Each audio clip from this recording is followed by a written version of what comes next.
Welcome बेगरादरी media television पे join किया है सीनियर रहनुमा सीनियर सियासतदान जीडीए की एमएनए हैं, बड़ी वोकल हैं, सायरा बानो साहिबा मेरे साथ हैं। मैं आपको वेलकम करता हूं अपने शो में। अस्सलाम वालेकुम जी, इलेक्शन का शेड्यूल जिस तरह इलेक्शन कमीशन ने दे दिया है, आपको पता है एक तनाव है सियासत के अंदर, एक बढ़िया पॉलिटिकल टेम्परेचर बढ़ा हुआ है, किस तरह कम होगा, क्या कहेंगी?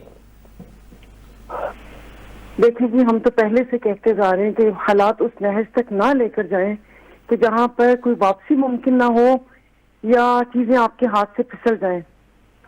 तो अभी तो वो कहते हैं कि सब कुछ धुंधला धुंधला दिख रहा है और जैसे आपको नहीं समझ आ रही ऐसे हमें भी नहीं समझ आ रही कहीं जो ऊंट है ये किस करवट बैठेगा।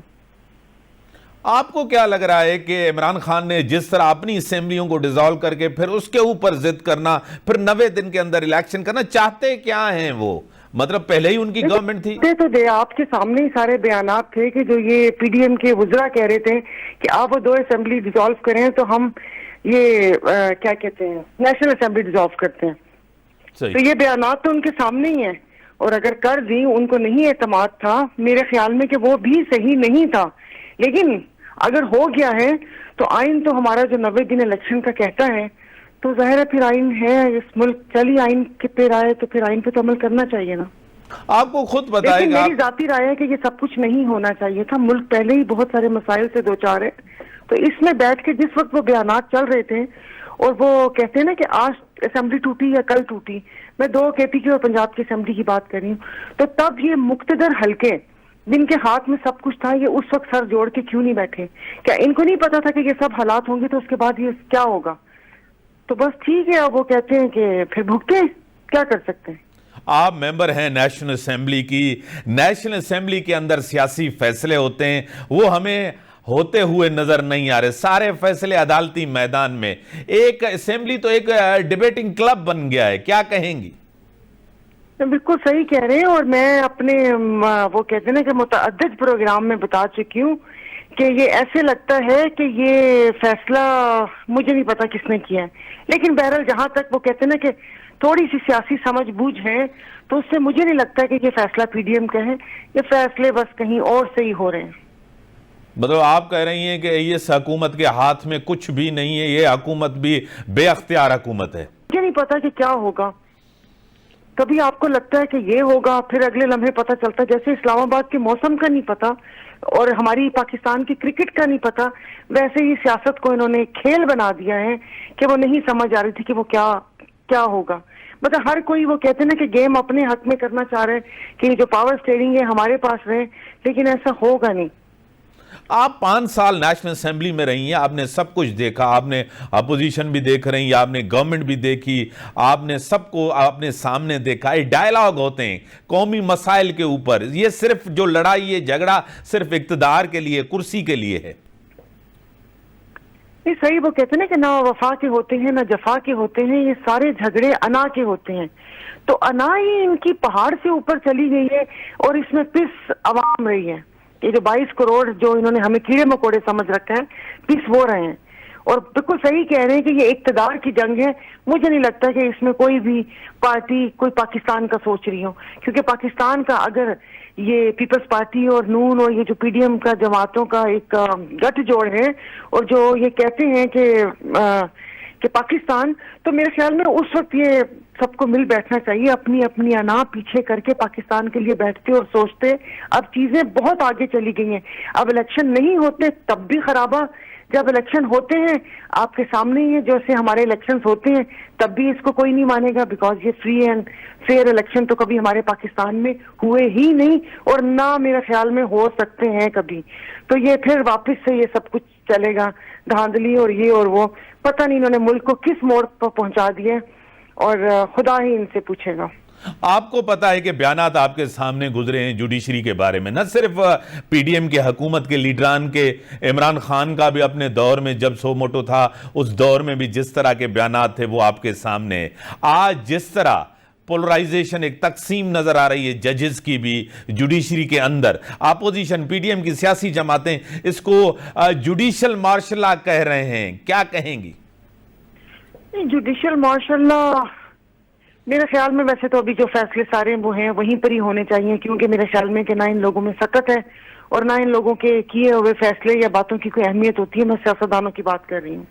اور بالکل آپ صحیح کہہ رہے ہیں، یہ بھی میں پہلے کہہ چکی ہوں کہ ان لوگوں نے تو ادارے کو مندر کا گھنٹہ سمجھ رکھا ہے کہ پہلے افواج پاکستان نشانہ تھی، پھر اس کے بعد عدلیہ، پھر ایک پارٹی کے لیے ان کے حق میں فیصلہ آ جائے تو عدلیہ کی جے جے کار، دوسری پارٹی کے حق میں آپ ایک وقت میں سب کو تو نہیں خوش کر سکتے.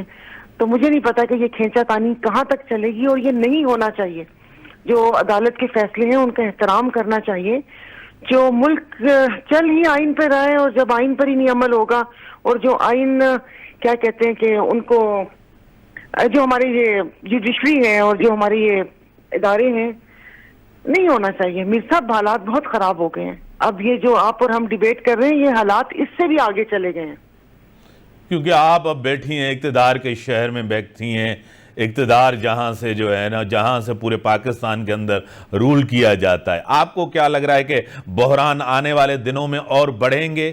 فیڈریشن ہے، کیوں فیڈریشن کو کمزور کرنے پہ تلے ہوئے ہیں کہ جب نہیں ہوں گے تو پھر کیا مطلب؟ یہ پاکستان کے وجود کو خطرے میں ڈال رہے ہیں. ان کو سوچنا چاہیے یہ کچھ چند خاندانوں کی لڑائی نہیں ہے، یہ پاکستان کی اب تو 22 کرتے سنا ہے کہ 23 کروڑ ہو گئی ہے. یہ 23 کروڑ عوام کی زندگیوں کا سوال ہے. ان چند مٹھی بھر خاندانوں کے کیا کہتے ہیں بچوں کا اور ان کے خاندان کا سوال نہیں ہے. اس میں لوزر اور ونر کون ہے؟ دیکھیے، لوزر تو ہمیشہ عوام ہی رہی ہے. صحیح. یہ تو سکھ شانتی میں ہے. دیکھیے نا، ایک کہہ رہے ہیں کہ اگر فیصلہ مانا گیا تو $500 تک چلا جائے گا. دوسرا کہہ رہے ہیں کہ اگر یہ عدالت نے ایسا فیصلہ دیا تو مارشل لا آ جائے گا. مطلب یہ دھمکیاں. یہ لوگ تو سیف ہیں. جب ڈالر یہاں سے لے کر گئے تھے سوٹ کیسز بھر بھر کے، $180 تھا. آج $300 تک پہنچا ہوا ہے. ان کا سرمایہ تو محفوظ ہے، ان کے تو پرائیویٹ جیٹ کھڑے ہیں. یہ تو چلے جائیں گے، بھگتیں گے آپ اور میں.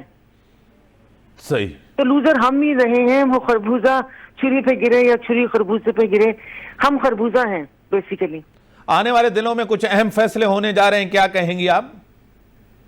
کیا اہم فیصلے؟ اب آپ کو، مجھے تو بالکل دھند نظر آ رہی ہے. یہ تو معاملات اب صحیح ہو ہی نہیں سکتے. صحیح. میں آپ کو کہہ رہی ہوں کہ بھلے اب اس پہ میرے پہ پتہ نہیں کیا ریسٹرکشن یا قدغن لگے، لیکن یہ معاملات صحیح ہوتے نظر نہیں آ رہے. ایک طرف بی بی کہہ رہی ہیں کہ وہ جی ترازو کے پلڑے برابر کرے. ترازو کے پلڑے کیسے برابر کریں؟ یعنی کہ کیا خان صاحب کو نااہل کر دیں، ان کو 10 سال کے لیے نااہل کروا کے ان کے ابا کے کیسز ختم کروا کے ان کو لایا جائے؟ مطلب یہ چل کیا رہا ہے؟ کیا یہی تین آپس میں کھیلتے رہیں گے؟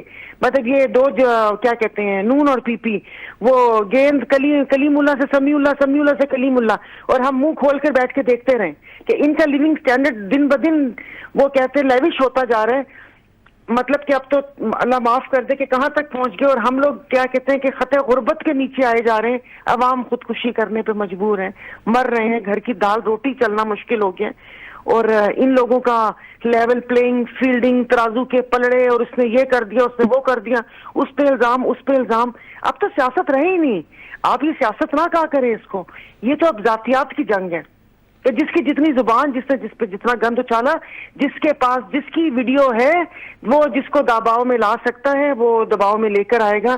یہاں پر اب کوئی بھی محفوظ نہیں ہے، نہ آپ، نہ میں، نہ عدلیہ، نہ افواج، کوئی بھی ادارہ. بڑی مہربانی، آپ نے ٹائم دیا. سائرہ بانو صاحبہ، ان کا پوائنٹ آف ویو آپ کی طرف آ گیا. جیسا نا بریک کا ٹائم ہوگا، بریک جو ٹائم تھا بریک ہم پوت ہو جائے.